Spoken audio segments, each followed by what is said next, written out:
So, let's put this over here. And hello, guys. Hello, guys. Hello, guys. Can you all see me from the YouTube? There's Jan over there. Let's see if that all is working fine on the YouTubes. Yes, it's live. Awesome, awesome, awesome, awesome. That's so good, guys. Hello, hello.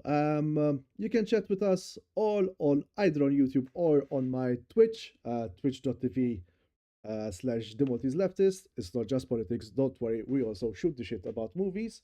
I'm being joined by Jan as well, which I'm trying to basically. Okay, let's set it up. Let's see a bit behind the scenes of how I'm trying to set up the Yep. stuff basically. So I'm going on the I'm Right. working Oh, on OBS. So I'm gonna stop the stream, and we have a big face of Jan over here, and we should wow. also Yeah. be and the big face of me as well. So let's put this like here, right here. We also joined by the chat on Twitch as well. That's right. So Jan, introduce yourself in the meantime. What do you do? What you don't do? I'm Jan.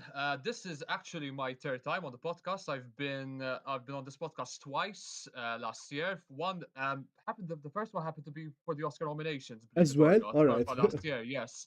So this is gonna be like my second time reacting to the Oscar nominations, and unlike last year, which was I was pretty pleased with most of the nominations. For this year, it's gonna be a bit of the complete opposite about that. But other than that, have another podcast on Formula One. It's called the Pit Stop Lounge, and other than that, yeah, that's pretty much about me. 26 years old, right here in Malta, just like Franco and Andrea, basically, who sadly today not going to join us. Wait. I mean, But 26 years. I'm no longer 26 years old. Hold on a second. no. But like what? Like the same country? No, so Same I'm country. probably like the Okay. youngest. Okay. The same country. So once again, so that I do a quick shout out of your channel again. What's your channel again? The Pit Stop Lounge. So just So to give you a bit of an introduction of the podcast, it's basically a Formula One solely focused on Formula One. Right now, we're currently basically on the podcast. We talk about not everything that has to do with Formula One. We do race reviews, talk about the latest breaking news surrounding the drivers, and even just other news related of the racing track normally. Right now we're in a bit of a break because we're in off season. The current season concluded basically last month, and now it's just we're just basically we're preparing for the upcoming season. So right now there's really nothing else to talk about. We're gonna start the new season probably at around probably end of February, beginning of March, just around a week or 2 weeks before before the first race of the season gets underway. Um, Besides Formula One stuff, do some content creating stuff and writing stuff as well. There and there. Have a have myself a movie related account on Letterbox. Normally post my reviews on that website. okay, so the letterbox. What's your letterbox? By the way, guys, Yes. we're also on the letterbox. So first of all, quick shout out. What is this? So this is the Ad Lib Podcast. We're going to do everything is a bit all over the place right now because unfortunately Andrea is a bit sick. Well, may he get well soon. I was gonna say rip in peace, but no, don't rip in peace, Andrea. We currently passed 100 episodes. We did a watch along together with Bruce Micalefino, who's also in the YouTube chat, and he's saying when the Brad Pitt movie comes out, we should do a crossover episode, the Formula One. Oh, we should. Interesting stuff. So, Should do that. so there's that. So, here's the letterbox. What's your letterbox again? First of all, thanks for the suggestion, Bruce, because actually I am planning to watch that on opening day, or whether on whatever, obviously, on which platform it releases, either cinema, or via Apple streaming service. So my letterbox account is Yanisman98. Yeah, Been using Yanis. Yanisman98. Yanisman98. Yan with a J, not with a Y, by Okay, the way, okay, because a okay. lot of people confuse my name With with a Y, not with a J. no, speaking speaking Um, speaking of politics, we are fans of Yanis Varoufakis, so don't worry. We like it. We like it. We like it here. So no yeah, worries. yeah, no, You don't like no Yanis? worries. No, no, no, I like. All right. So um, this is Yanis man. So and also a quick. We also put a quick shout out to yeah, yeah, the creator really. of this podcast, Andrea Gravina. Ah, you watched the Complete Unknown. I've yet to watch it. No, I'm planning to watch it this week. To be honest, Complete Unknown. I'll see. I'll see. Have you seen Nosferatu as well? I haven't been watching lots of movies recently. There's the new Severance as well, which we have yet to Oh, start. I love that. So there's Andrea Manjon, and finally, so I'm going to put you back in here. So Andrea Gravina, for any of you who wants to follow him, here's the link in the Twitch chat, and we'll also put the link into the YouTube chat. Andrea isn't sick, he's just too upset about Rebel Moon Part 2, the Scarf Giver not being nominated. Actually, I heard that he is upset because Megalopolis did not get the nomination as well. So that's why he really like took it to heart. And there's Yanis as well. Yanis Man and the letterbox on Yanis Man as well. And Should have been nominated for Best Picture. Megalopolis. yes, Pretty yes. upset by that. Yes, Megaflopolis should have been a great picture. Astria Parasite, part of your top fours. Nice, nice. I need to honestly, I need to update my top four because, for example, Clockwork Orange, I think it needs to be updated. My followers are like I have like 9 or 10 more followers, not on the 192. But I need to like review. I need to review like about 5 or 10 more movies. They're in my backlog at the moment. But I just have to find the time for it, basically, to find No, time no to worries. review those films. So, My last one was Mulholland Drive, actually. bear with me a second. So, do you have a Twitter as well? I do have a Twitter, but I barely use it. I mean, I posted absolutely nothing on my Twitter account. I just use it just to follow like the latest news. No So worries. I don't really use it. I mostly use Instagram rather than Twitter, to be honest. No worries, no worries. So I'm just doing a quick tweet out to my few followers that I have, my lovely, Go lovely ahead. followers, where basically I'm posting about this thing going on. And if you want to join, by the way, I'm gonna make if people want to call in and give their thing about knowing the political leanings of this chat, I think they will have enjoyed seeing Eisenstein strike in my top four. Yes, yes, always. It's always important to strike, guys. I wish we could. Mela. So I'm just putting the links in my Twitter and post and chat. If you can, please um, copy link. If you link, boost this to your friends, and let's go. Finally. Let's So, go. what have you seen any movies recently, Jan? So with regards to movies, I mean, because literally I keep every year I keep a list of the movies of not just movies but also TV shows that I've watched over the years. So far in January, regarding new watches, Mm-hmm. I've watched around only 9 films, Oh my goodness. which is good. But for my but for me, I honestly want to ramp up that number quite a bit. But um, uh, it's mostly my watches in January. They mostly were films released last year.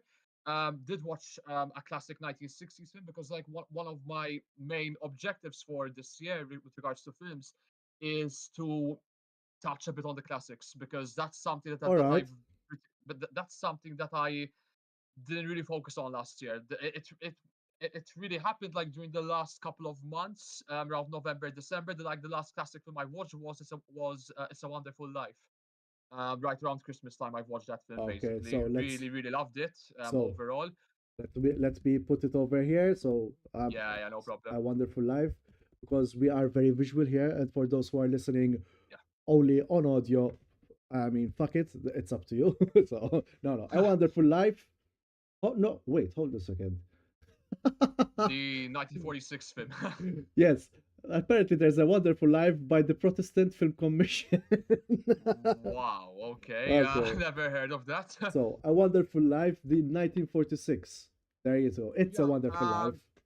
It's a Wonderful Life. Yeah. Exactly. Um. There we go. 1946.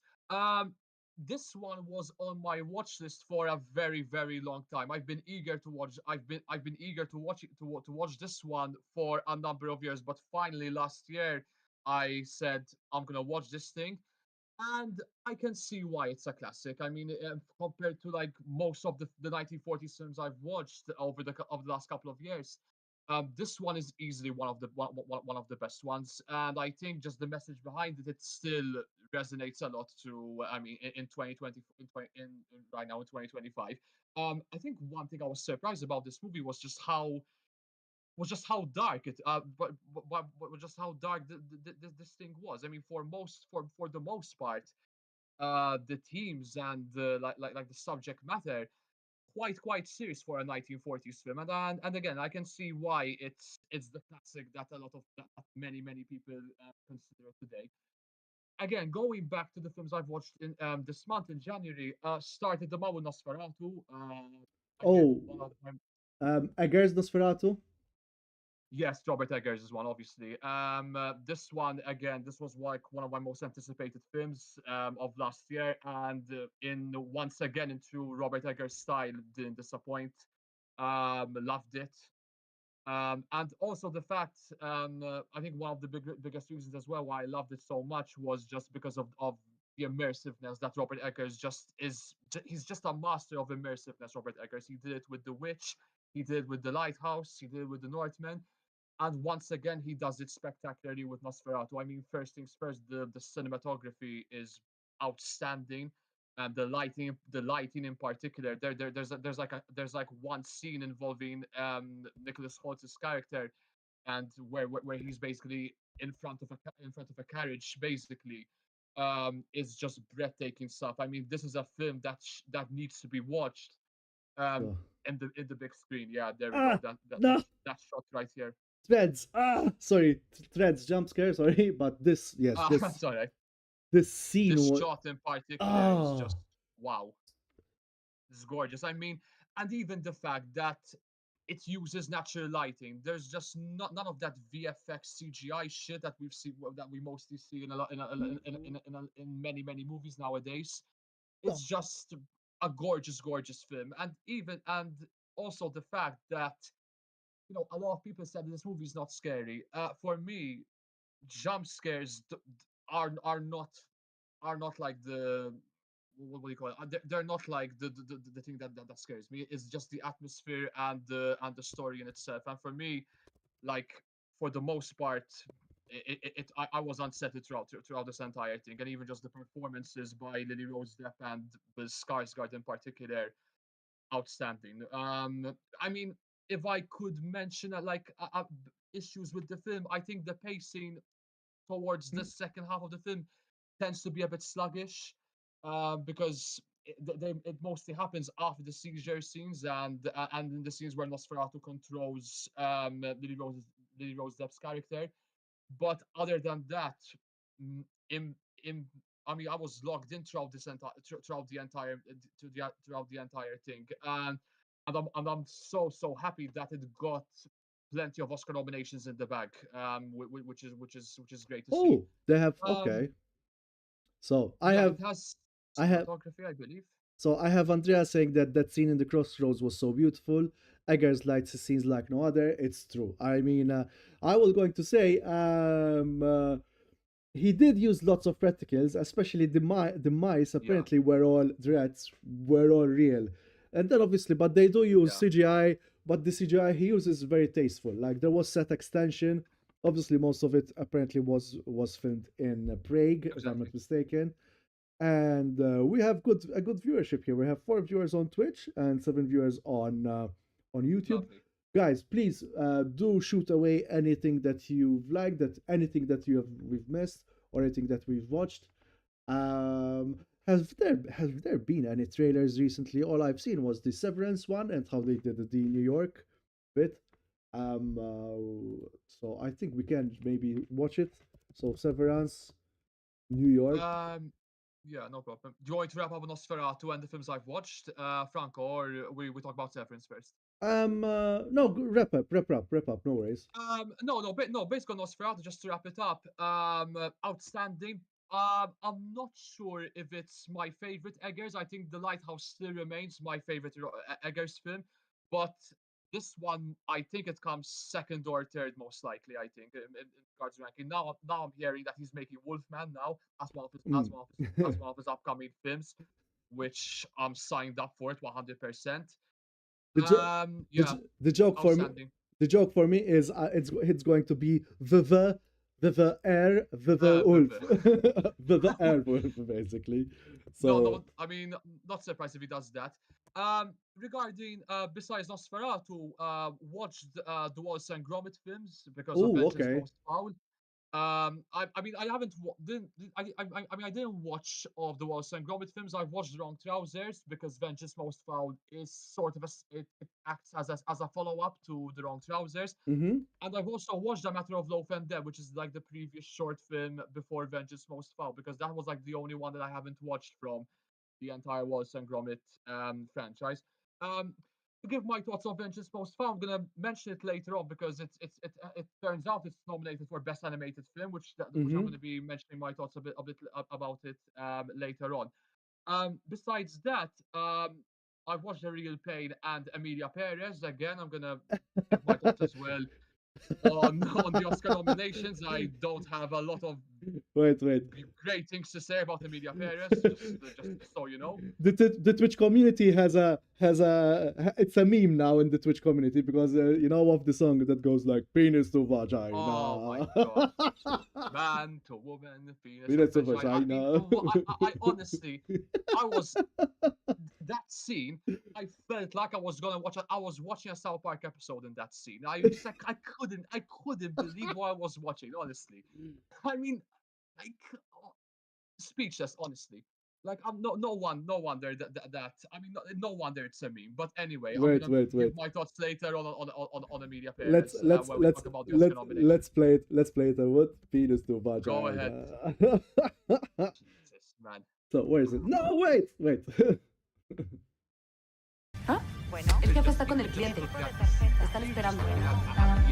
Ladies and gentlemen, this is your captain speaking. According to our flight plan, we'll arrive Hello, very nice Nice to meet you. I'd I'd like to know go proud. about Exchange operation. No, it's fine. Watch out Oh for shit. copyright. Watch out for copyright. Watch out for copyright. Watch out for copyright. Copyright on YouTube. Yeah. That's Watch out. Watch out. Watch out. no. For that. We're doing a react. No worries. Anyway, Yeah, no worries. No worries. so there's that. Yeah, besides Emilia Paris and The Real Pain, Hundreds of Beavers got heard a lot of hype for this one, but unfortunately, um, this movie just wasn't for me. I think the physical comedy, not a big fan of physical comedy, to be completely honest. Mm-hmm. And this one, it's just it was just it was just a barrage of physical humor just thrown at the screen time and time again. Listen, I can see why a lot of people love this because it's the imagination and the creativity in this movie is out of this world. I mean, you are not going to see a movie like this in in this day and age. And even just the tributes to Charlie Chaplin, to Keaton, to Looney Tunes, and Tom and Jerry in particular. There's a lot of tributes. Mm-hmm. There's a lovely homage to to to the to that franchise basically. But for me, it just wasn't my cup of tea. I mean, the humor at first was funny, but then it got tiresome very very quickly. But then again, movies are subjective, so I can see why this got a lot of praise from many people.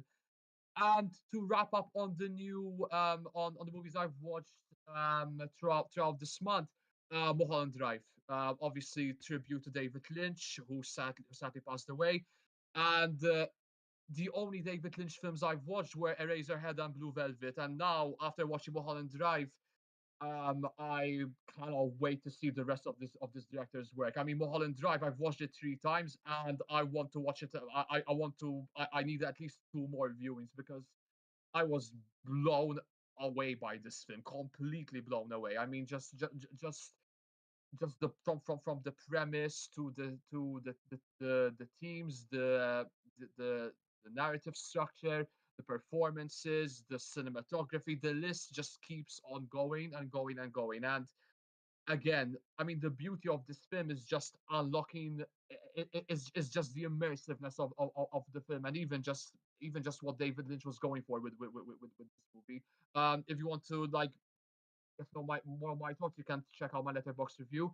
But long story short, masterpiece. You know, can't wait to revisit this movie again, like twice or 3 times, because like the replay value for this movie is endless. Like, I mean, there are a couple of scenes where yes, you for most of the time you just don't understand what's happening. However, you're just so immersed in this film because of its atmosphere alone, and for that, I mean, it's hats off to Lynch. I mean, he's going to be severely missed, in the movie industry, and now it's just going to be binge watching his films for the next couple of weeks. Other And than that, if yeah, you sorry, no, no, I was gonna say last time we watched Lost Highway, and Lost yeah, Highway was before this, and Lost Highway, I really love that movie. I'm still thinking about it. haven't watched it.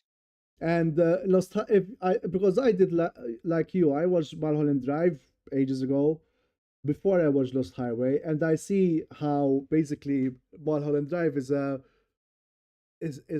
better, almost Lost Highway version. Most probably Yeah. it's in the same universe as well. And by the way, this is something I have to do over to Twitch.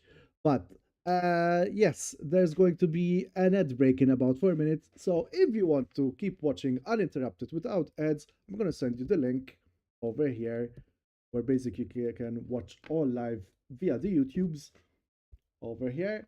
And just in case, make sure that you subscribe for $6 or for free via Twitch Prime to avoid the ads, or make sure you gift us up to someone in the chat.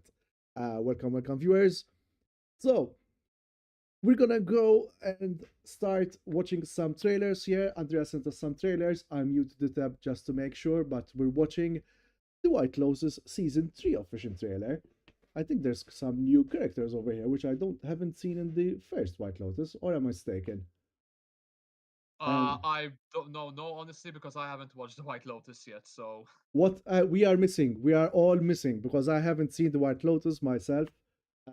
So apparently there's one of them is Blackpink, is in Blackpink, if I'm not mistaken. Just a second, let's see if it shows. I So believe so. we're gonna skim a bit, because obviously YouTube is a bit too sensitive about copyright.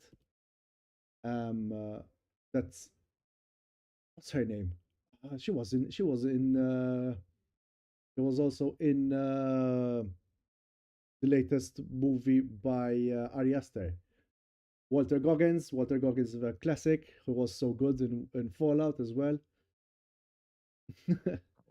Oh, there she is. That's from Blackpink. Is Yeah, I this? recognize her now.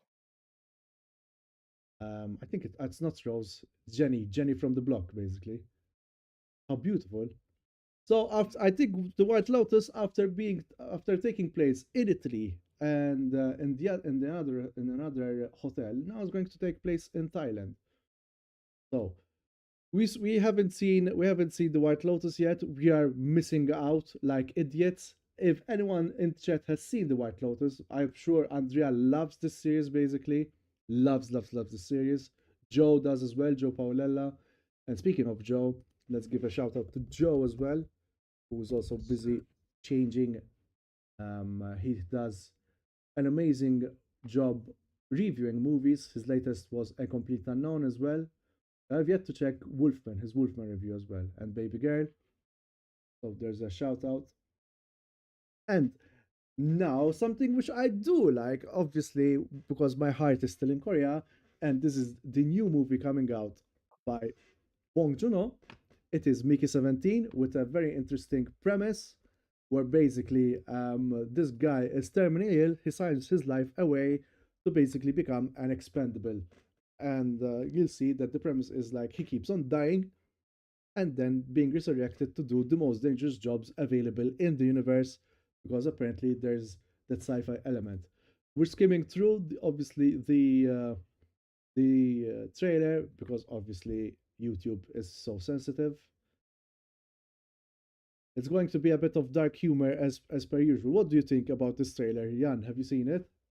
No, honestly, I'm trying to avoid as many trailers as possible for Mickey 17 because Bong Joon-ho's last film, Parasite, as you can see, it's in my top 4 on Letterboxd. I adore that film so much. And I mean, I've read the premise on Mickey 17. I mean, what I've heard so far, also it's gotten delayed multiple times. Mm-hmm. So I think finally it's getting a release date for this year. Again, super excited for this one. Obviously, the sci-fi element, the cast in itself, even Bong Joon-ho himself, directing this. It has the makings of a banger, of yet another banger from Bong Joon-ho. So that's pretty much my thoughts on it. I'm again trying to avoid as many trailers as possible because I want to go into this just like I did with Parasite, completely blinded, to be completely honest. True, true. So I think that's going to be my approach for this one. But yeah, I mean, this is going to be one of those films that I'm going to be watching on opening weekend, Oh. 100%. Hopefully in Malta, it gets a full it gets released in cinemas, just like in worldwide.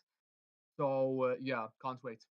So it's giving me Snowpiercer vibes, and it's also giving me Okja vibes. About Yeah, the piggy hippo basically. Mark Ruffalo, I'm really enjoying his career change. He's going into these really odd characters basically. I mean, Poor Things is what is one such character basically. Yes, yes, poor things. There's a bit of black humor. It's giving me that kind of vibes, and it also looks like quite well filmed as well, by the looks of it. The lighting in particular, just from the trailer itself, it looks clean for the most Very part. clean, very clean. And I think I should follow suit. I think I should go in blind for this movie rather than be like, Yeah, that's exactly what I'm doing for this one. Just to go quick on Mark Ruffalo, I think post MCU he's having a role just like Robert Downey Jr. and even just like several other actors who were in that universe. So lovely to see, and I'm also lovely to see him for Mickey 17 as well. So yeah, but let's hope. I really wished again. Obviously, we have to mention Marvel. I really wished Robert Downey Jr., especially after his turn in Oppenheimer, would have not returned to the universe. But yeah, definitely. it's their life. It is what it is. We Yeah, cannot yeah. do anything. Nothing about it. Marvel is ubiquitous right now. So now let's get into the meat of today's episode, and we keep Oh it boy. a tight hour. The Oscar nominees. And it's interesting to see that Wicked is also part of the nominations. Andrea has lots to say about I'm Wicked, by the surprised. way. I haven't seen Wicked though, to be honest. So I watched it. Honestly, it's not as bad as Andrea says it is. Honestly, it's all not my right. cup of tea. Don't get me wrong. It's not my cup of tea, but it's not. It's decent to be honest. I mean, compared to Emilia Paris, it's a masterpiece. But I think I'm glad Andrea is not going to agree with me on that one. All right. Oh, this I haven't seen. Apparently Which one? Paradise. It's a series that is on Apple, if Ah, I'm not mistaken. Paradise. Ah, okay. No, But it no seemed shame. Yeah. it's from the trailer. It seemed interesting. So apparently, Amelia Perez is leading the Oscar nominations with 13 noms, and it's setting a record for a non-English language film. There is English language there, but maybe it's considered as a non-English language. Okay. And then we have Following Emilia Paris, we have Brutalist and Wicked tied at 10 noms apiece. Astra, okay. Brutalist, I'm really looking forward to watch. I've watched it. Oh, what did you think? Wow, loved it. All Loved it. right, all right. I'm honest. I'm planning to watch it again this week, but it's such a long film. Obviously, it's 3.5 hours. It has a built-in 15-minute intermission in it as well. Ah, all right. But loved it. Honestly, it's for me the Brutalist. It's for me the best way to describe it is an old school American epic. It's like the There Will Be Blood. It gives me There Will Be Blood vibes. Astra, Obviously, okay. it doesn't have the same plot as There Will Be Blood, but just the story in itself and the direction by Brady Corbett, the performances, Adrian Brody in particular, and then Felicity Jones and Guy Pearce, fantastic. And even just seeing this basically this immigrant this journey from the perspective of an immigrant coming to America with a vision, um coming with a vision as a visionary architect in particular. This for me, this is what Megalopolis should have been. See, I mean, Francis Ford Coppola, if you're hearing this, take notes, because this is how you do an American epic that that involves architecture in it at the same time. But again, I can see some people not liking this because it's such a long film. I mean, again, it's 3.5 hours long, but at the same time, this movie is paced so brilliantly that those 3.5 hours they completely fly by. Astra, I mean, going back to Hundreds of Beavers, I've said this in my letterbox review. The Brutalist is far better paced than Hundreds of Beavers, and I'm not joking with those words. Basically, I mean, the Brutalist again 3.5 hours, and the Hundreds of Beavers is just under 2 hours basically. And again, same with what I did with what I did with Mickey 17. Try to avoid as many trailers as possible for the Brutalist, mm-mm. but but again, I think the Oscar nominations are fully deserved. I mean, we're talking about Adrian Brody. He could be in the running for a second Oscar win. He's obviously facing stiff competition with what he's coming up against for the best actor category. But just a fantastic film, and Brady Corbett one to watch absolutely now. I mean, this is gonna put him right on superstardom territory with this film. Strongly recommend. Strongly recommend. So, It was actually my top. It's actually in my top five best of 2024. Because I obviously updated my best of 2024 list. Probably It's in my number 3 or number 4. I need to check. I need to check it down on my okay. letterbox account. Loved it. Absolutely loved it. And I'm speaking of Letterbox again. Gonna write my thoughts on it this week. I'm hoping. Loved it. Amazing. Oh yeah, it's a five star. You gave it a 5 star over here. Yeah, I gave it a 5 star. It deserves it. Honestly, it deserves its 5 stars because it even just I mean even how the story is presented, some of the shots. I mean even like the opening shot of the film. Mm-mm. Um, it's masterful. I mean, and that for me is when I said, "Oh wow, I'm gonna watch a masterpiece in the making here, basically." So loved It's it. yeah. Strongly recommend. We have 9 people watching, so do comment, guys, if you have anything to say. Also, there was a bit of controversy with the Brutalist about AI, which I Yeah, I read that. I read that.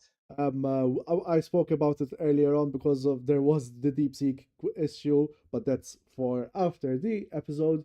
So we have Brutalist and Wicked with 10 nominations apiece. A Complete Unknown and Conclave followed with 8 mentions each. Conclave, a great, very well, such a beautiful film as well. Even Brutalist looks like a very amazing film. So It is. I won't find it as boring. So all 5. All I wish for the Brutalist is to keep that 15-minute intermission in cinemas. I'm planning to watch it again when it comes out at Spazio Creative, because apparently they're gonna do it without an intermission. So I think they're gonna keep the 15-minute built-in intermission. Yeah, That's my concern with that one. basically Spazio Creative is the only art house cinema in Malta, and usually they don't do intermissions. No, they don't. They don't. I mean, it depends what they do then with Eden as well. If there's the inbuilt stuff. Anyway, It's already out in Eden. It's already out in okay, Eden. okay. So what we have here, all five of those films will compete for Best Picture with Anora, Dune Part Two, I'm Still Here, Nickel Boys, I'm Still Here. It's a Brazilian film, basically. It's getting a lot of buzz. Again, that's another film I'm planning to watch this Ooh. week. I'll try because it's that one and The Complete Unknown and even Nickel Boys because those are like the three films I haven't watched and also Sing Sing. Sing Sing. The Substance.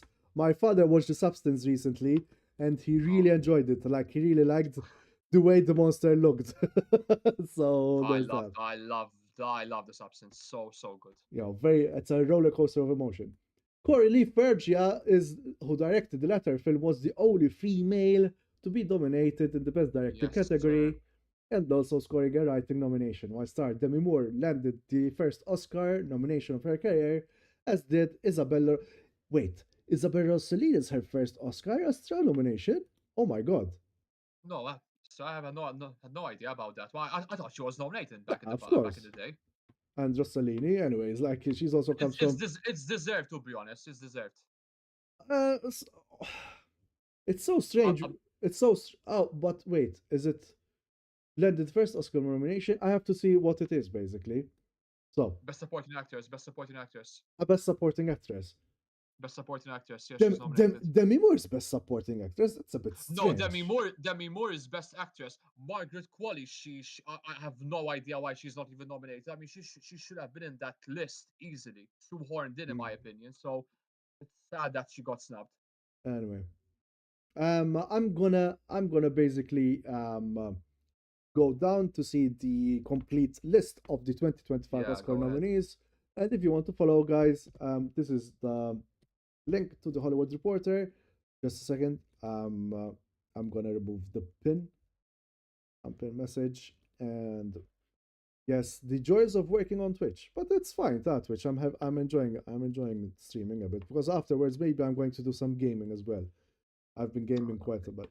So, back to the Oscars. So we have Anora, The Brutalist, A Complete Unknown, Conclave, Dune Part 2, Emilia Perez, I'm Still Here, Nickel Boys, The Substance. That's a bit of a list.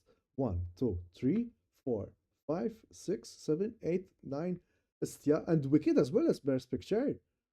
Yeah, Wicked. I'm not too surprised that got nominated for Best Picture because I mean, as soon as it got out, the box office numbers were spectacular, and I had a feeling that it was gonna score several nominations. So not surprised with that one. Emilia Perez. I'm genuinely not sure. I haven't seen it, so I cannot comment fully. But You want me to want me to rant on it? no, no, Franco, no, because no, I've watched it. no. Wait. Not yet. So, Jeez, all right. um, uh, who are you going to call it for the best picture? Because it's quite. Oh wow. Honestly, firstly, before I get to my pick for best picture, a howler for the Academy for a lot of nominees to be determined. I mean, there's Emilia Perez, I'm Still Here, Nickel Boys, and The Substance, all with nominees to be determined. So that is such even The Brutalist as well, because I'm seeing it right in front of my eyes here. So that is such a that's a howler from the Academy. They're not even like mention the producers. Wow, this is tough. This is really. I mean, unlike last year, which was like because which was obviously it was bound to. I mean, my pick was comparative for best picture. This one, I have no clue. Look, if if my pick would have obviously been Dune Part, it would be Dune Part Two because that was like my favorite film it was my favorite film of last year. I mean, master. It's again another master class effort from Denis Villeneuve, but I don't think it's gonna take Best Picture. I think the Academy doesn't like those type of sci-fi epics. You wanna call it that? There's Um, in fact I'm gonna do a left field guess. I'm gonna say Wicked. I know it sounds left field because like nah, you, no, because like that's you, that.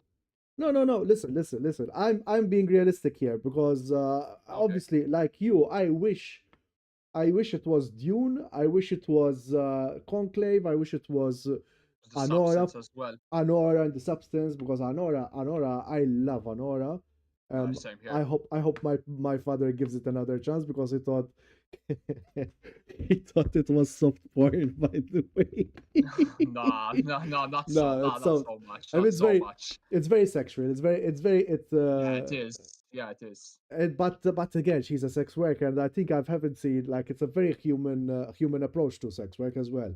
So there's Yeah, I that. mean, the thing is, when like the main character is a sex worker, it's bound that it's gonna have a lot of sexual content in it. So I'm not Exactly. surprised with that. But Um, it goes beyond from it, especially like I no, obviously, at the end that ending is like, oh man, I felt it in my heart. devastating, So devastating.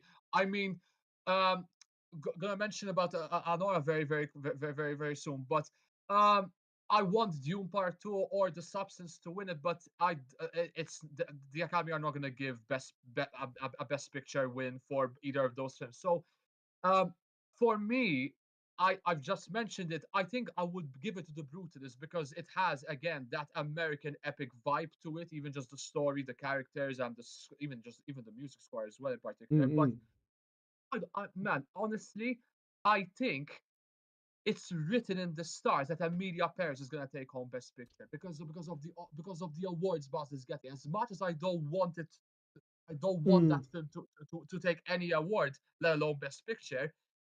I'm fearing that it's going to be Amelia Paris to take Best Picture. My pick is The Brutalist, but I'm I'm worried that I'm really worried that Amelia Paris is going to win Best Picture, and if it wins Best Picture, there is going to be riots. Mm.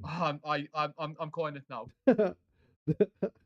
Anyway, Yeah. there's also a complete unknown because the Oscars really like their biographies basically. So there's that. Uh, It's not as severe as Amelia. I mean, I haven't watched A Complete Unknown yet, but I don't think it's definitely not going to be nowhere near as awful as Amelia Paris, in my opinion. but But yeah, I mean, again, the Oscars love their biopics, as you said. Yeah, I'm super worried that Amelia Paris is gonna take this. uh, sorry, by the way, I'm trying to zoom into this so that our Yeah, no worries. there you go, and so that it's better, people can see better. So there's not going to be rights, but again, sometimes I always say that the Oscars are a bit overrated. It's there's They never are. They okay. are overrated. We can end the episode over here and no. So Nah, but too early. bear with me a second. So and we have directing. We have Jacques Audiard. Someone made a really good comment. How the fuck do you put a French director to direct a Mexican story with Yeah, no exactly. with Exactly. not many Mexican stars in it as well. I Yeah, mean, exactly. sometimes I don't understand. It's not a question of right or left because some centrist people say, oh, the left did this and the right said that. Fuck the right, whatever they say, because whenever they see trans, they just go like, ah. But But again, it, it is a Mexican story, so why don't you? but It's the thing is, it's such a poor depiction of Mexico. It's like the director binge watched the entire show of Narcos on in one night, basically, and because apparently his ideology of his depiction of Mexico is cartels and mariachi bands.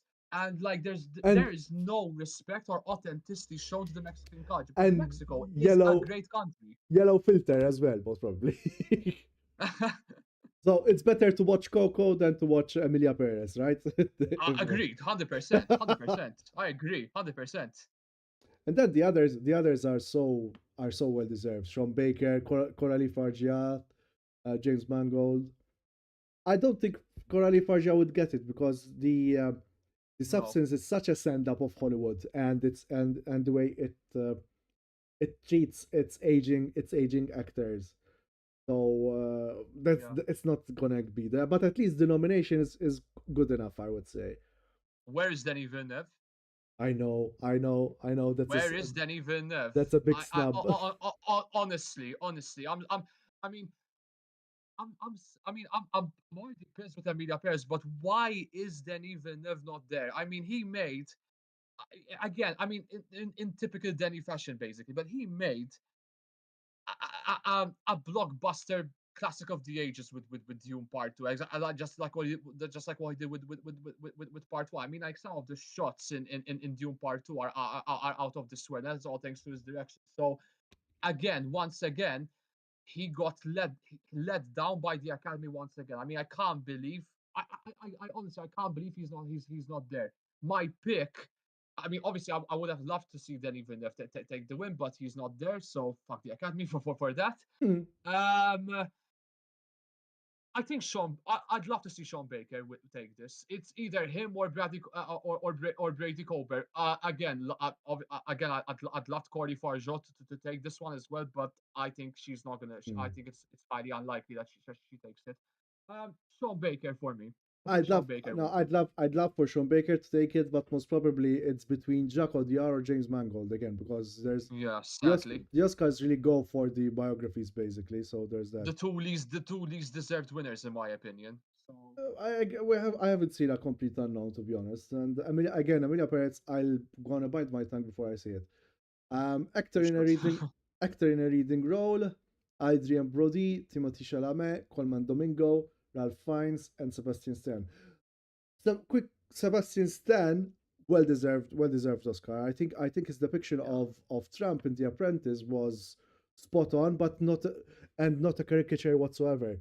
It's easy to caricature Trump, but his portrayal in the movie The Apprentice was very like um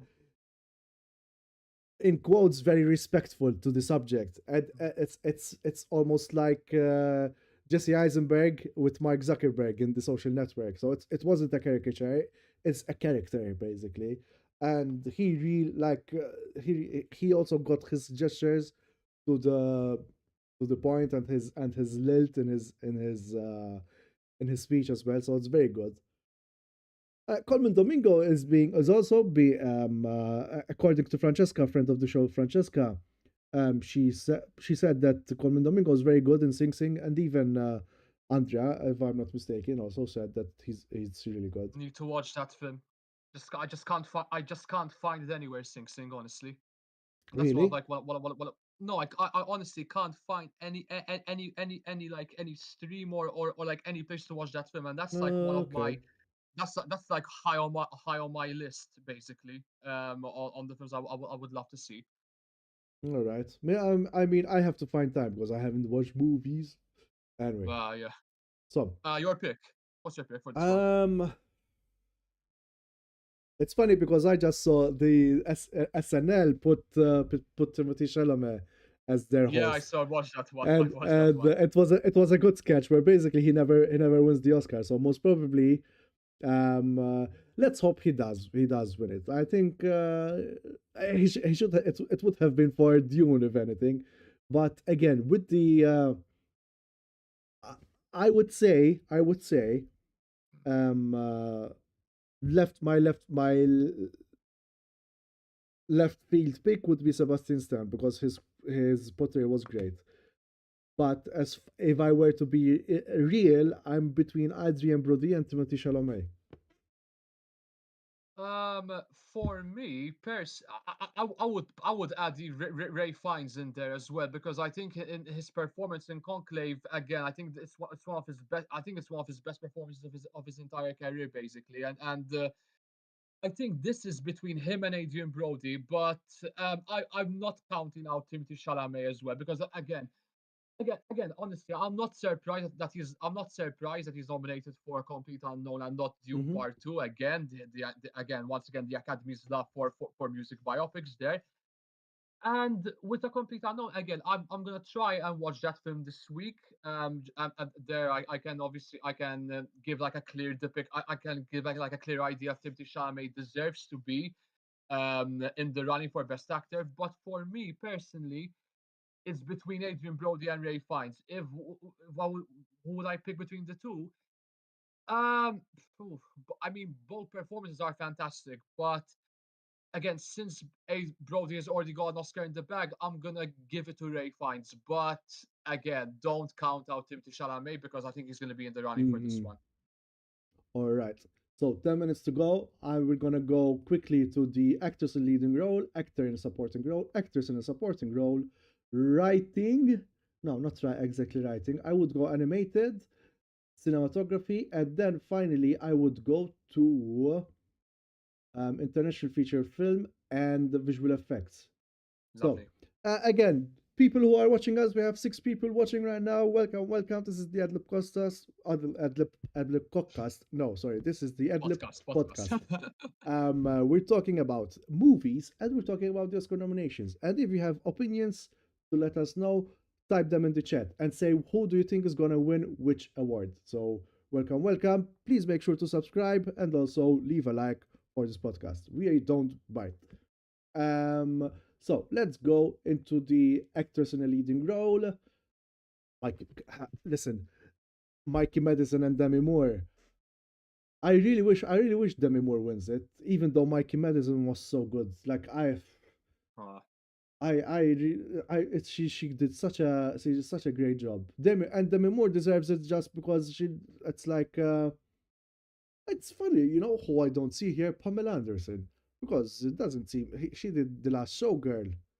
I haven't watched the Last Showgirl, but apparently it's also quite a good role. A good performance. She did.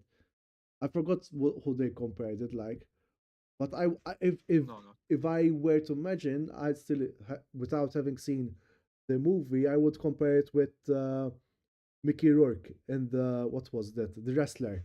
The wrestler. Yeah. So again, but this is not knowing how the Last Showgirl looks like. But actress in a leading role. I'm again realistically wise, Cynthia Erivo might win it or Carla Sofia Gascon. So, and this is not to say it's just a marketing ploy for DEI. It's not a question because again, it's a marketing ploy for the Oscars. It's not really because they really believe in DEI. So there's that. Because if it's really DEI, I would tell you immediately. I would tell you immediately that Coleman Domingo deserves an Oscar Mm. because he has such a great performance in Sing Sing. And but obviously to keep the liberal thing going, just as a without really meaning it, they're gonna go either for Cynthia Erivo or Carla Sofia Gascon. But if they're really going for good performances, Mikey Madison and Demi Moore is a very close Agree. second. For my pick, honestly, for me, my pick is Mikey Madison. Her performance in Anora is out of this world. From her physical demands to to the Brooklyn accent, Ooh. her dramatic and comedic chops, her sex appeal as well in the film. I mean, portraying an actress in that industry, perfect casting in my opinion. And again, she made the film what it is basically with Honora out of this world performance. Even Demi Moore is outstanding in this alongside Margaret Qualley in the film. But I think Mikey Madison went above and beyond what she did in Honora basically. So honestly, she would be my pick for best actress. But however, just as you mentioned a couple of minutes ago, I think the Academy are gonna go either for Carla Sofia Gascon for Emilia Perez because obviously since she's the first trans actress being nominated. So I think the Academy are gonna Mm. go for a bold pick. But honestly, I'm gonna I'm gonna go and I'm gonna pick Fernanda Torres for this. No, no, not my pick. Sorry, I'm predicting Fernanda Torres Okay. to take home Best Actress. Why I'm still here because she won the Golden Globe, Oh, all right. and I've heard a lot of I've heard some unreal things about her performance in that film. So again, I'm still here. I'm gonna plan to watch it, if not this week, if I have the time, maybe next week. But I'm honestly, as much as I want Mikey Madison to win, she's obviously my pick for best actress. Um, I think Fernanda Torres might be in the running here. Okay. for to take it home. Again, just to make sure, I'm not saying Cynthia Erivo was a shit actress, but we No, can, she isn't. well, at all. But sometimes, some great actors choose really bad movies, and Honest, I think with Wicked, I think Ariana Grande was the better of the two actors. I think exactly, yeah, and from, she from, is, from Wicked. which is a good segue to discuss then, and then before we go into the actor in supporting role, in an actress in a supporting role, Yeah. because Ariana Grande is nominated for the supporting role. And I'm surprised by Isabella Rossellini because she didn't have much screen time in Congress. There's always this issue in the Oscars where people who don't have enough screen time are nominated as supporting role. I think it depends on the quality though, rather than the quantity. I think No, they go for the quality of the performance. I think that's why. Not sure. listen, Isabella Rossellini was great and her performance was Yes, amazing. But she again, is. for screen time, it's, Conclave being a very male-oriented movie, considering it's about priests, she didn't have enough screen time. That's what I'm saying. Compared to like Ariana Grande and Felicity Jones, it's a very interesting, albeit controversial pick, to be honest. Anyway. I honestly have no idea who takes this as my pick because again, Monica Barbaro with a complete unknown, have to see it yet, so can't really give my thoughts on her. Hmm. Ariana Grande just mentioned her. I think Ariana Grande really surprised by her performance. I think the humor mostly came from her character Uh, rather than Cynthia Erivo and the rest of the and actors. Sorry. in fact, no, I was gonna say, in fact, one of the positives that Andrea saw was Ariana Grande in Wicked. No, So no, there's that. no. It's actually justified because again, her performance. I think she was the best of the bunch, and unlike Cynthia Erivo's characterization, which I found it quite weak to be honest with her character, Mm-mm. instead of her vocal, because her vocals in that film are out of this world. I mean, she blew the house down in some of the scenes, but Ariana Grande, I think she was the what I think acting wise, she was the best part of the entire film. So I'm not surprised that she's nominated. But she's not my pick. Okay. My pick, again, Isabel Rossellini. Limited screen time, but I think in the minutes in the limited screen time that she in the limited minutes that she's on screen, she makes every minute count in that film. Um, Zoe Saldana, one of the very few bright spots of Emilia Perez. I think her performance is great in the film. It's a shame that she has such a shit quality. She has to work with shit quality basically with Emilia Perez. No, Uh, no, sorry. Apologies, I'm being harsh on that film no, because no, I know. I I mean, honestly I hated that. That movie pissed me off so much, and not and it's because of like it's not because of the actors, because I think the actors I can see that they are trying their 100 their best definitely, but just the even like the disrespect that they even just like the even just like the shamelessness they provided with both the LGBT community and the Mexicans and the Mexican community with that film is just way off. Even just it's they the called it tone deaf. Basically, it's just tone deaf. Oscar bait. It's Oscar bait. It's Oscar bait to a T Mm, basically because it fails to be a musical. It fails to be a serious character drama, and it also fails to be a transgender character study because the whole gender transition thing is a plot device. It's barely explored throughout the entire film, he said, and Andrea said as well that it's just a plot device as well. it is a plot. It is a plot device because again, and you're using a character that is a cartel leader.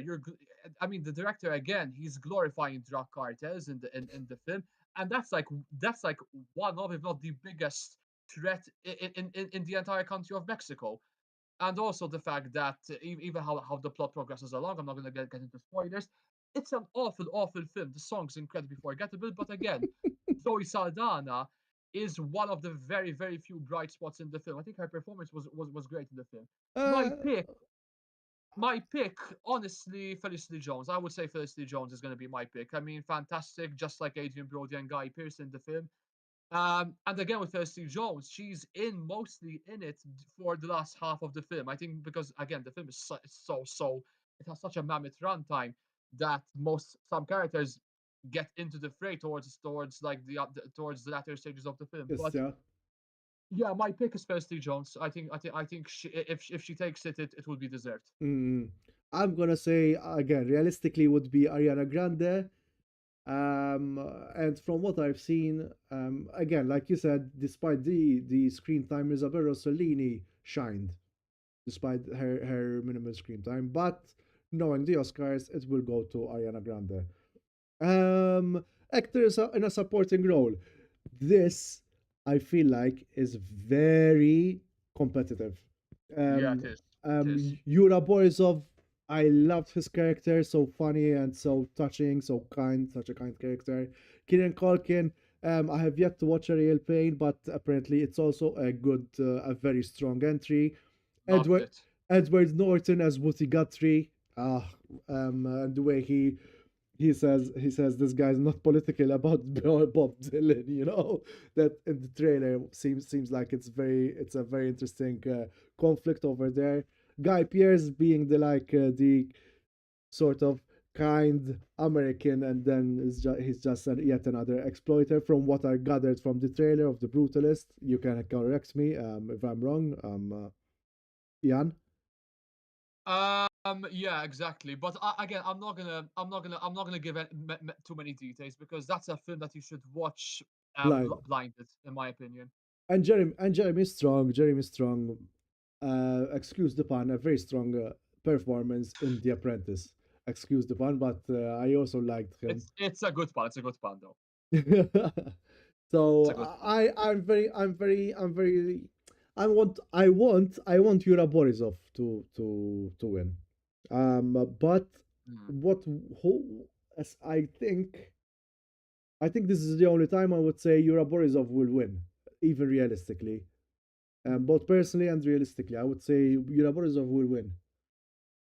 Um, Firstly, being a huge fan of Succession, I am so happy to see Kieran Culkin and Jeremy Strong getting Oscar nominations. I think, but I think both actors are so terrific in what they do, and it's it's lovely to see them to see them shine post Succession. Um, Again, the Apprentice, haven't watched it. I need to catch up on a lot of films. So the Apprentice, again, we need to find time to watch that film. So I can't really give my thoughts on Jeremy Strong, but I'm pretty sure that he's fantastic in the film. Um, unlike you, Franco, my pick is Kieran Culkin because Hmm. in A Real Pain, I think he's the star of the show in that film. I think again, I'm going to A Real Pain. Yes, Jesse Eisenberg directed the film. Yes, he stars in the film, but I think the whole driving force of the film is Kieran Culkin's performance. He's fantastic in playing Jesse Eisenberg's cousin in the film. And the whole point of A Real Pain is, yes, it's basically on the surface, it's basically about two cousins. They get reunited to go on this Holocaust tour in Poland, but on the underneath its surface, it's way more than that, and it's basically about two family relatives basically reconciling their past trauma. And I think just the whole device of using a tour group in Poland in all, of all countries was a really smart choice. And I also loved the dark humor that's in the film. And also, speaking of dark humor, this is not a laugh out loud film Mm-mm. because I think it can get really serious, and it can get really touching and deep in some scenes. But again, the dark humor, when when the dark humor is there, it works spectacular. And again, speaking again, mentioning again Kieran Culkin, his performance really reminded me of Roman Roy on Succession. I think his performance is so similar to his character in Succession, because he can literally be a human version of a mosquito in one scene, and in the next he's unveiling his dramatic chops basically. So again, if he wins, I would be so thrilled for him. But again, Yura Borisov, I am not ruling him out because he surprised the hell out of me with his performance. I think he's in one of the funniest scenes I've seen in a long time. If you've watched that, if you've watched Mm-hmm. Anora, you know exactly which scene I'm talking about. Um, and even how his character gets slowly involved big time in the film. I was really surprised by his performance, and again, I think his Oscar nomination is justified as in my opinion. But eh, honestly, if it's either if it's whether it's Yura Borisov or Kieran Culkin, I'm happy. But my pick is Kieran Culkin easily for me. Oh, sorry. Sorry. Sorry. What's wrong? No, no, I made a mistake there, so because I'm trying to close some. I'm trying to close It's okay. It's okay. tabs. So, No, Kieran Culkin is gonna be my pick for this one. all right. So close tabs. Kieran Culkin. All right. Now, the last two things actually we have Yeah. here. Yeah, we have Nosferatu, who has costume design, definitely cinematography, Nosferatu as well, and Deserved. so animated feature film. Then we go to cinematography, and then we go to visual effects, and we call it a day as far as the Ad Lib podcast go. Just Animated to feature just film. just before we go to best animated feature film, just to go quick on best music score. What a disgrace that Challengers is not even nominated I know. for best original score. I haven't seen the movie, but the soundtrack fucks. It's really good. It's I really It's a enjoy. It's such a good. fucking disgrace. It's not even there because what Even Ventures and Atticus Ross did with that score, phenomenal. What they did with that even film. the substance is quite good as well as far as it Eh, goes. Yeah, I agree, but I think with Challengers, one of the biggest reasons why I love that film so much is because of that of Trent Reznor and Atticus Ross's score. It's one of the most addictive pieces of music that I've heard in a very long time. I mean, you could literally play that. You could literally play that soundtrack at anywhere at any time, whether it's like a physical activity, whether you're running, going to the gym, and stuff like that. It's such a fantastic score, and it's a disgrace that it's not even nominated for best original And score. on honest, Honestly, not only that, original score, and you have Wicked. Wicked is not an original score. It's based on a theater play. exactly. No, I have no idea why Wicket is there. And even the White Robot. Why the hell is the White Robot even there? The score in that film is nothing. Nothing. It's honestly, it's nothing to nothing to write home about. Basically, Andrea would disagree, actually. No, I mean, no, I'm not saying the White Robot score is bad. Very far from it, actually. But I mean, goodness me. I mean, what Trent and Atticus did with Challengers was ridiculous with that score. Honestly, I'm back with this not even nominated because that should have been my pick for the win, and to not even get nominated is a disgrace. Seriously. Yeah. Anyway, Alien. Now I'm checking if there's if there's any Maltese movie nominated. No, of course No, not. no, there isn't. There isn't. Unfortunately, there isn't. So, We'll get someday. We'll get there. we'll Hopefully. get there. We'll get there. We have the what did you Animated say? film. Animated film. Animated Animated film. film there. Have it's yeah. You know how long I haven't seen an animated film, and No, Fly. I'm surprised it's a Latvian film actually, and my father liked no. it. So my father said Thought it it was a. was French. I thought it was French, to be honest. Or it's I think it's in for Latvia because it's also nominated in international. Let me find it. Yes, International international feature feature film film. as Yeah, well. so it's Latvia. Really, Secret of Sacred Figures, Germany, not Iran. Why not Iran? Have to have to watch that. Have to watch that one. It's interesting because I know it's Iranian, the director and the Mm. actor. So there's that. Emilia Perez as France, which is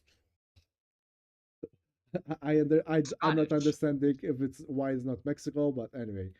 Girl with the Need is Denmark. It's a Spanish film because it's in Spanish for most of for like 90% of the film is in Spanish. Yeah, but and it's also in the English language as well. I Fuck that movie, honestly. Anyway, um, uh, back again to animated feature film. Animated. You said you only watched Wallace and Gromit. Ah, sorry, Wallace and Gromit. I've watched them all. I've watched them all. I've Okay, watched them okay. all except Memoir of a Snake. That's the only one I haven't watched. So what do you think? I have no comment about this because I haven't seen it myself. Um, look. I mean, this is gonna go.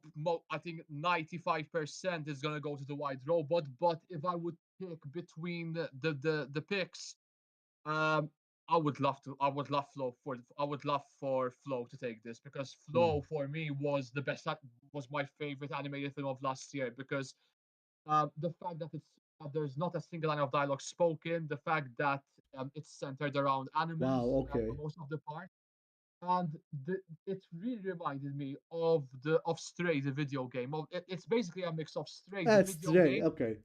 Mm. and Eco, which is from the developers of Shadow of the Colossus. Basically, the art style and the vibes, more like the vibes rather than the narrative structure of the film are and the art style in particular are very similar to those games. And even just and even just for me, Flow is how I'm gonna explain. It's basically it's how to nail a visual storytelling experience of a film basically, and for me those 85 minutes that was in this story, I was completely immersed through it. And Mm. even the fact that because okay, at first when you hear when you're gonna watch a film without a single line of dialogue spoken, that's a risk because a lot of people will likely be turned off Will by tune that out. film, Yeah. will tune out. But this is not the case with Flow, I think. So it's a brilliant film. I really hope a lot of people give it a chance, but sadly, I think a lot of people are gonna be focusing a lot on Inside Out 2 and The White Robot. Not to say that those two films are bad, because I really like both of those films. But I think with The White Robot, for example, I found it a little bit too. It's a little bit too cutesy in some scenes, but Mm. I Mm. can see, the animation is out of this world in that film. So, and even just the whole story of basically this robot, the mix of technology, getting involved in nature, wildlife, basically. Um, I can see why it got out of buzz. It's a great film, but Flow was for me the superior film. Even was and Gromit Vengeance Most Foul. Also, I mean, I have a bit of recency bias with Wallace and Gromit because Wallace and Gromit was part of my childhood as well. I love Aardman's work.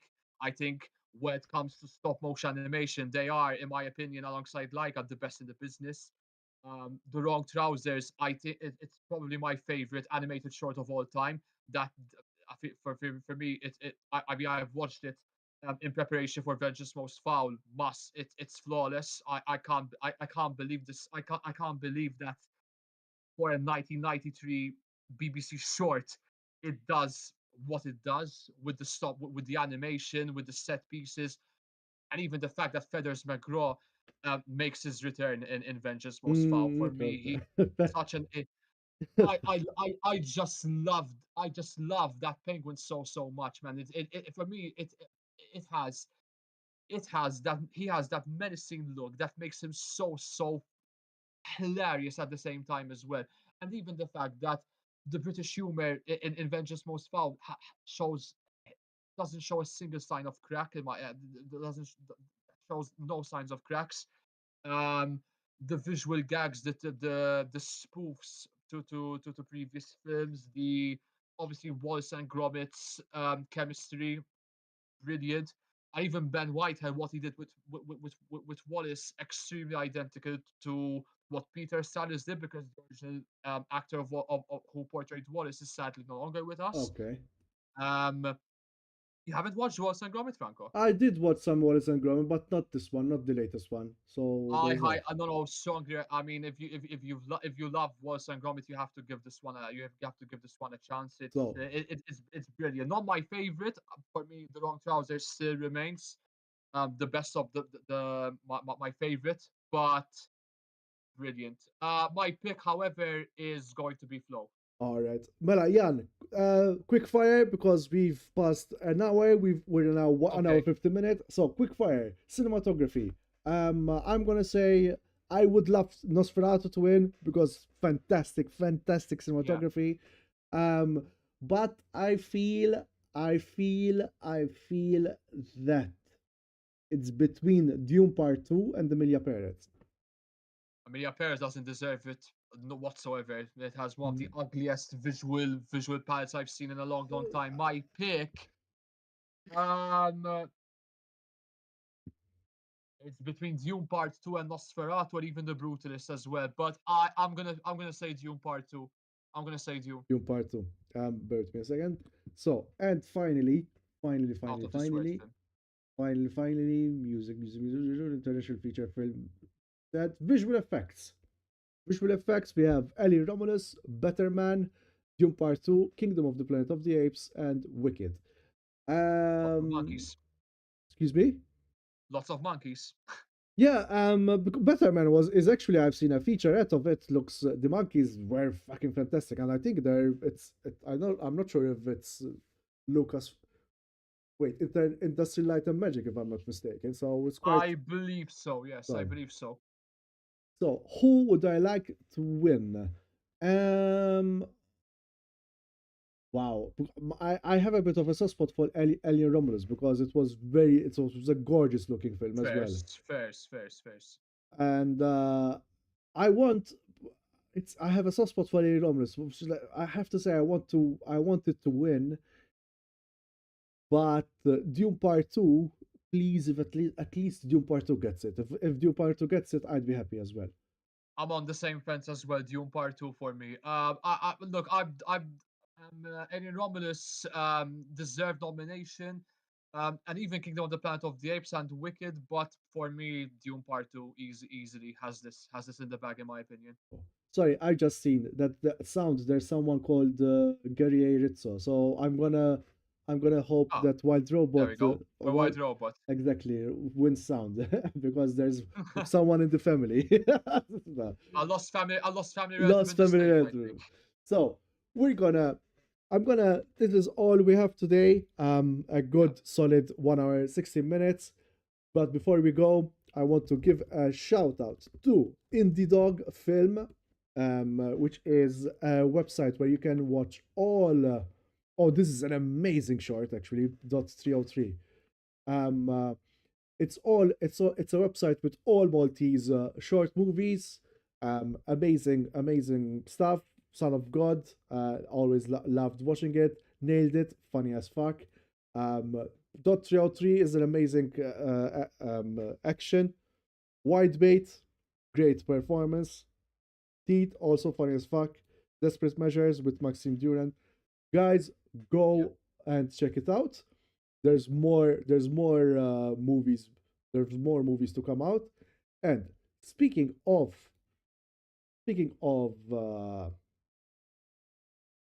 films, unfortunately, I haven't been watching movies, but I've been in the business of making movies, which is part for the April Fool's Short Film Festival. There's still time to submit your movie, and basically, it has to be no longer than 50 minutes. That it will premiere. It will premiere on April Fool's 2025. Fit the comedy genre, be original, and not produced or filmed before the year's launch of April Fools. And the deadline is, if I'm not mistaken, 18th March. So make sure to check it out. Get in touch with the creators of the what you call it of the with the creators of this website. Other than that, what else? That's it. I would say. What do you think, Jaman John? Just to give my 2 cents on this. But by the way, I'm seeing Uh, that so, the podcast is over. what? Oh, where? No. If no, but, it's a joke basically. If Wicked wins visual effects, the podcast is over. Uh, yeah, because Oh, Wicked he hates it, man. no, it was he saw it in cinema. I'm watching it. I'm Same gonna here, watch it at same here, home, same here, same and here, same here. and he said the color was very bland for someone. Especially, I think he had a bit of a bias. like a good bias because one of the producers of Wicked spoke in Malta, and he said to what Nathan Crawley, the production yes, designer. He's the yes, production designer. Nathan Crawley, and he said to what lengths he went to make the tulips look realistic as possible, and he had lots of fights not to make it like CGI. And then when Andrea saw it and he saw lots of CGI, he was a bit disappointed. And yes, Yeah. Andrea said 0.303, so good. It's a good throwback as well. It's one of the Yeah, first exactly. short movies that I've seen. Now, No, but just to give my 2 cents, my quick 2 cents on this. Obviously, it highly important to give support to the local community with regards to the movie industry right here in Malta specifically. The support is crucially needed. I think these festivals are a good. I mean, they. I mean, these festivals in particular, what you guys are doing in particular, they are a fantastic way of giving, of providing awareness and insight to the local industry, right here in our country, basically. So highly recommend to attend these events. Yeah. yes. So and I'm also directing a short movie, so that's why I haven't seen watching Yeah. lots of stuff, but I've watched The Evil Dead again.